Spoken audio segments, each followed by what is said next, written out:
Hello, welcome back to my channel. And guys, today how to make mutton curry on katli poya annamata, and it tastes good annamata. And అమ్మమ్మ ఇంటికి వచ్చానన్నమాట. అక్కడైతే మనం కట్ల పైన చేస్తున్నాము. And కట్ల పైన పోయి చేస్తే ఆ టేస్ట్ వేరేలా ఉంటుంది. అండ్ ఫస్ట్ ప్రాసెస్ ఫస్ట్ కట్లు పెట్టి పొయ్యలోకి దానిపైన పెట్టి ఆయిల్ చేసి హీట్ చేయాలన్నమాట. హీట్ చేసిన తర్వాత దాంట్లోకి ఎర్రగడ్డలు వేసి బాగా వేయించాలి. అది బాగా వేగిన తర్వాత అల్లం, వెల్లుల్లి అండ్ కొబ్బరి 3 మిక్స్ చేసి పేస్ట్ చేసుకుని దాంట్లో వేసేయాలన్నమాట.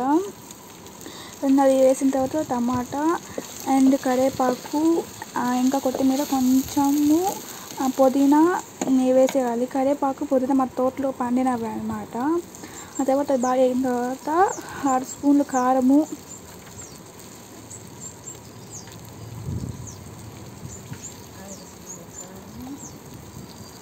వేసుకొని 1 టేబుల్ స్పూన్ పసుపు, కొంచెం ధనియాల పొడి, కొంచెం గరం మసాలా వేసుకొని బాగా వేయించాలన్నమాట. తర్వాత తీసుకున్న మటన్ని దాంట్లో ఉప్పు అయితే మేము ఇందాక వేసేసుకున్నాం అన్నమాట. చెప్తాం మర్చిపోయాం. తీసుకున్న మటన్ని దాంట్లో వేసేసి